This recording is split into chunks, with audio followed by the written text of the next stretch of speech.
আসসালামু আলাইকুম আরহামাতুল্লাহি আবারাকাতু। আরবি ভাষা শিক্ষার্থী প্রিয় ভাই ও বোনেরা এবং সম্মানিত মুআল্লিম ও মুআল্লিমা সবাইকে আজকের দর্সে আহলান ও সাহলান।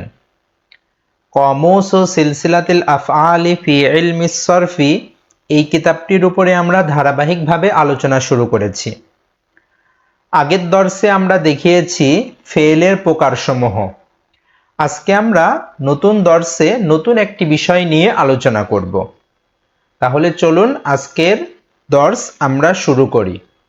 আর সবার কাছে অনুরোধ থাকবে, আপনারা যারা আগের দর্সগুলো দেখেননি মেহেরবানি করে আগের দর্সগুলো দেখে নেবেন। যেহেতু এটা ধারাবাহিক আলোচনা, আগের দর্সের সাথে সম্পর্ক রয়েছে, এই কারণে শুরু থেকে দেখলে এই কিতাবটা বোঝাটা এবং পড়ানোটা আপনাদের জন্য সহজ হবে। তাহলে আজকের দর্স হলো আকসামুল ফাইল। ইতিপূর্বে আমরা আকসামুল ফেল সম্পর্কে আলোচনা করেছি, আজকে ফাইল নিয়ে আলোচনা করব। যেহেতু এটা সরফের কিতাব, আর মূল সরফের আলোচনা শুরু করার আগে, ফেলের আলোচনা শুরু করার আগে আমরা ফেল সংক্রান্ত সমস্ত বিষয়গুলো তালবে ইলমদের সহজেই শিখিয়ে নেব, যাতে ফেলের আলোচনা শুরু করলে তারা ফেল সংক্রান্ত সমস্ত বিষয়গুলো একবার বললেই তারা বুঝতে পারে। আচ্ছা, আকসামুল ফাইল। ফাইল এর প্রকার। ফাইল দুই প্রকার। ফাইল দুই প্রকার। এক নাম্বার হলো ফাইলে মুজহার। এক নাম্বার হলো ফাইলে মুজহার। যে ফাইলকে সবসময় আলাদাভাবে পড়া ও লেখা যায় তাকে ফাইলে মুজহার বলা হয়। যেমন দেখেন, নাসরা রশিদুন, তাহলে রশিদুন হলো ফাইলে মুজহার।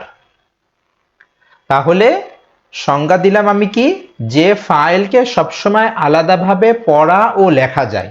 তাহলে এই যে এখানে রশেদ, এই রাশেদকে আমরা আলাদাভাবে পড়তেও পাচ্ছি, আবার আলাদাভাবে লিখতেও পাচ্ছি। তাহলে এই জাতীয় ফাইলকে আমরা বলবো ফাইলে মুজহার। দুই নাম্বার ফাইলে মুজমার। দুই নাম্বার হলো ফাইলে মুজমার। যে ফাইলকে সবসময় আলাদাভাবে পড়া ও লেখা যায় না তাকে ফাইলে মুজমার বলবো আমরা। যেমন দেখেন, বললাম করআ, এর অর্থ হলো সে পড়েছে। এখন সে এর জন্য তো অবশ্যই একটা জমির দরকার। তাহলে এখানে করআ এর আশেপাশে কিন্তু কোনো জমির নেই, অথচ বাংলাতে আমরা তর্জমা করছি ফাইল উল্লেখ করে, সে উল্লেখ করে। তাহলে এখানে যেহেতু ফাইলটা উল্লেখ নেই, করআর ভিতরে আছে, এই কারণে এই করআর ভিতরে হুয়া, এটা হলো ফাইলে মুজমার। ঠিক এমনি ভাবে করআত, এখানেও এই হিয়া হলো ফাইলে মুজমার। তাহলে আপনারা বুঝতে পারলেন যে ফাইল সাধারণত দুই ভাগে বিভক্ত করা হয়। একটা হলো ফাইলে মুজহার, মানে যেটা প্রকাশিত থাকে, যেটা দেখা যায় বা পড়া যায়।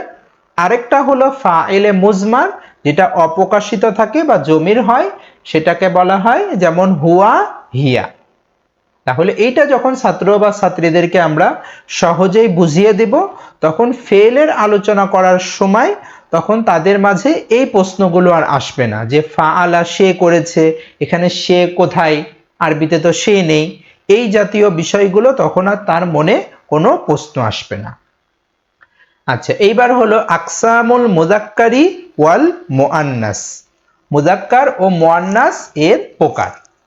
যেহেতু আরবি ভাষা মুযাক্কার ও মুআন্নাসের ভাষা, আরবি ভাষায় দুইটা লিঙ্গ আছে, দুইটা লিঙ্গর জন্য আলাদা আলাদা ইসিম হয়, আলাদা আলাদা ফেল হয়, যেটা বাংলা ভাষাতে সাধারণত অনেক ক্ষেত্রে নেই। যেমন দেখেন, আমরা এখানে বলি, আপনারা একটু দেখেন। যেমন ফাআলা, ফাআলাত, অর্থাৎ সে করেছে, করলো। ফাআলতা, ফাআলতি, তুমি করেছো, করলে। আর ফাআলতু, আমি করেছি, করলাম। অনেক জায়গায় তর্জমা করা হয় যে ফাআলা মানে সে একজন পুরুষ করেছে, করলো। ফাআলাত, সে একজন মহিলা করেছে, করলো। ঠিক এমনি ভাবে ফাআলতার ক্ষেত্রে তুমি একজন পুরুষ করেছো, করলে। ফাআলতি এর ক্ষেত্রে তুমি একজন মহিলা করেছো বা করলে। আর ফাআলতুর ক্ষেত্রে আমি একজন পুরুষ বা একজন মহিলা করেছি বা করলাম, এইভাবে তর্জমা করা হয়ে থাকে। আমরা এখানে এই তর্জমা বাদ দিয়ে শুধু করছি কি সে করেছে করলো, তুমি করেছো করলে, আমি করেছি করলাম, সংক্ষেপে তর্জমা করলাম। এই সংক্ষেপে তর্জমা কিসের কারণে আমরা করলাম এই বিষয়টা আমরা একটু আপনাদেরকে বোঝানোর চেষ্টা করি। আপনারা যদি বোঝেন তাহলে এইভাবে যদি আপনার ছাত্র বা ছাত্রীদেরকে বুঝিয়ে দেন তাহলে আশা করা যায় এতে অনেক ফায়দা হবে। যেমন দেখেন উপরের ছকটি দেখে বাংলাতে সে ও তুমি এই শব্দ দুইটি শব্দ মুজাক্কার ও মুয়ান্নাস উভয়টি বোঝাচ্ছে। যেমন বাংলাতে সে আমরা বলি, এখন এই সে দ্বারা কিন্তু স্পষ্ট হয় না বাংলা ভাষায় যতক্ষণ না আমরা পুরুষ বা মহিলা সের পরে উল্লেখ না করব। অর্থাৎ সে ও তুমি এই শব্দ দুইটির মাঝে মুজাক্কার ও মুয়ান্নাস উভয়টি লুকিয়ে আছে। যেমন দেখেন সে অর্থাৎ সে একজন পুরুষ কিংবা সে একজন মহিলা, দুইটাই হতে পারে। ঠিক এমনি ভাবে তুমি এই শব্দটা জন্য বাংলা ভাষাতে একটা শব্দই, এর ভিতরে মুজাক্কার মুয়ান্নাস উভয়টাই লুকিয়ে থাকে। যেমন তুমি একজন পুরুষ কিংবা তুমি একজন মহিলা। কিন্তু আরবিতে সে এর জন্য দুইটি ফেল এবং তুমি এর জন্য দুইটি ফেল আছে। যেমন দেখেন সে এখানে ফাআলা অর্থাৎ সে একজন পুরুষ করেছে বা করলো যেটাই হোক, তাহলে এখানে ফাআলা এটা কি বোঝাচ্ছে আরবিতে মুজাক্কার বোঝাচ্ছে। ঠিক এমনি ভাবে ফাআলাত সে একজন মহিলা, তাহলে এই আরবি শব্দটাই বোঝাচ্ছে যে এটা মুয়ান্নাস বোঝাচ্ছে। ফাআলা এই শব্দটাই আরবি শব্দটাই বোঝাচ্ছে মুজাক্কার, ঠিক এমনি ভাবে ফাআলাত এই শব্দটাই বোঝাচ্ছে আরবিতে মুয়ান্নাস। ঠিক এমনি ভাবে দেখেন ফাআলতা, এই যে ফাআলতা মানে আমরা বুঝে নিচ্ছি তুমি একজন পুরুষ, তাহলে এই ফাআলতা স্বয়ং শব্দটাই মুজাক্কার বোঝাচ্ছে।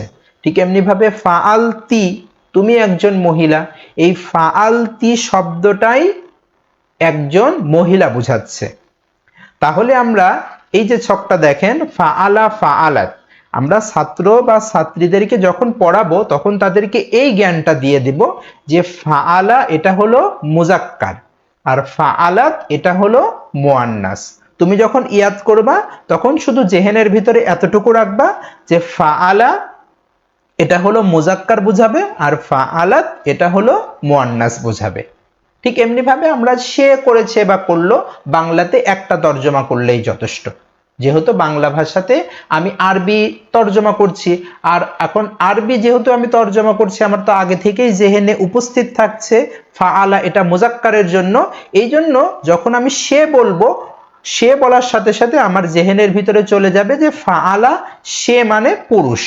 ঠিক এমনি ভাবে ফাআলাত সে মানে একজন মহিলা। অতিরিক্ত তর্জমা করার ক্ষেত্রে সে একজন পুরুষ করেছে বা সে একজন মহিলা করেছে, এই যে অতিরিক্ত পুরুষ বা মহিলা তর্জমার ক্ষেত্রে আমরা উল্লেখ করব না। এতে কি হবে ছাত্রে বা ছাত্রী জেহেনের উপরে একটু চাপ কম পড়বে এবং তারা অল্পতেই তারা জিনিসটা শিখে যাবে। ঠিক এমনি ভাবে ফাআলতা তুমি করেছো, আমরা ছাত্র বা ছাত্রীদেরকে বলে দেব ফাআলতা এই যে তার উপরে জবর, যেমন আনতা মানে তুমি, আনতা জমি তুমি পড়ে এসেছো, আনতা মানে পুরুষ। ঠিক এমনি ভাবে আনতা ফাআলতা, ঠিক এমনি ভাবে আনতি ফাআলতি। এই জিনিসটা যদি আমরা তাদেরকে সহজে বুঝিয়ে দেই তাহলে তর্জমা সে যেই করুক যেটাই করুক যখন সে আরবিটা পড়বে তখন তার জেহেনের ভিতরে চলে আসবে যে ফাআলতা আনতা মানে এটা মুজাক্কার, ফাআলতি আনতি এটা হলো মুয়ান্নাস। তাহলে আপনারা বুঝতে পারলেন যে আরবিতে সে এর জন্য দুইটা আলাদা শব্দ, ঠিক এমনি ভাবে তুমি এর জন্য আলাদা দুইটা শব্দরূপ রয়েছে, কিন্তু বাংলাতে একটা শব্দরূপ। ঠিক এমনি ভাবে আমি, এখানে দেখেন আমরা আমি করেছি, এখানে পুরুষ মহিলা কোনো কিছুই উল্লেখ করিনি। কিসের জন্য করিনি দেখেন আমি এর জন্য বাংলাতে যেমন একটি শব্দই মুজাক্কার ও মুয়ান্নাস উভয়টি বোঝায়, ঠিক আরবিতেও তেমন ফাআলতু দ্বারা মুজাক্কার ও মুয়ান্নাস উভয়টি বোঝায়। অনেক জায়গায় আমরা দেখেছি ছাত্র বা ছাত্রীদের তু যখন বলে তখন আমি একজন পুরুষ, আমি একজন মহিলা করেছি, এত কিসের জন্য জেহেনের ভিতরে আমরা তাদেরকে চাপ দেব? কারণ যে যখন কথা বলে সে তখন ফালতু হয়। এখানে উভয় পুরুষ বা মহিলা উল্লেখ করার তো কোনো দরকার নেই। যদি মহিলা কথা বলে ফালতু দিয়ে তখন সে অটোমেটিক মহিলা হয়ে যাচ্ছে, আবার যদি পুরুষ বলে ফালতু সে অটোমেটিক ভাবে পুরুষ হয়ে যাচ্ছে।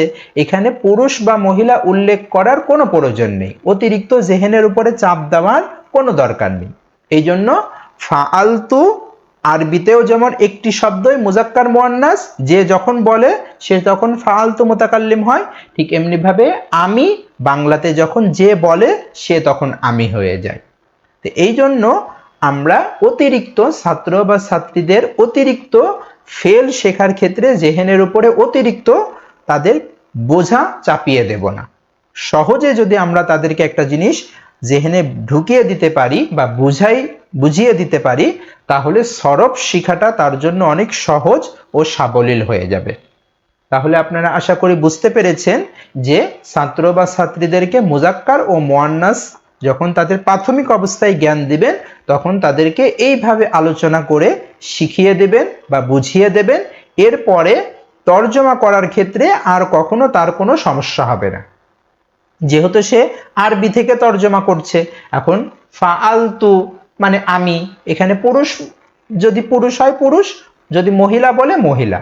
ঠিক এমনি ভাবে ফাআলা একই কথা, যে ফাআলা মানে ছাত্র তো বুঝতেই পারছে যে পুরুষ, এখানে তর্জমা করার ক্ষেত্রে সে একজন পুরুষ এটা বলার কোনো প্রয়োজন নেই। আশা করি আপনারা আজকের দর্সটা বুঝতে পেরেছেন। এই দর্সটা আমরা প্রশ্নমালা আকারে ইয়াদ করার জন্য কিছু প্রশ্নমালা দিয়ে দিয়েছি এখানে। এছাড়াও আমাদের আর কিছু কিতাব রয়েছে, আপনারা যদি এই কিতাবগুলো সংগ্রহ করতে চান তাহলে আমাদের সাথে মাকতাবাতুল কোরআন, ভেড়ামারা, কুষ্টিয়া এই নাম্বারে যোগাযোগ করবেন। ভিডিওটি যদি ভালো লাগে আপনারা শেয়ারের মাধ্যমে আপনাদের অন্য সাথী ভাই ও বোনদেরকে দেখার সুযোগ করে দেবেন। আর আমাদের এই চ্যানেলের সাথে আপনারা যুক্ত থাকবেন যাতে আপনারা সামনের ভিডিওগুলো পেতে পারেন। এর পরের দর্শে আমরা মূল ফেলের আলোচনা শুরু করব। আল বাবুস সানি আবওয়াবুস সুলাসিল মুজাররাদ, মূল ফেলের আলোচনা সামনে থেকে ইনশাআল্লাহ শুরু হয়ে যাবে। তাহলে আজকে এই পর্যন্তই। আসসালামু আলাইকুম ওয়া রাহমাতুল্লাহি ওয়া বারাকাতুহু।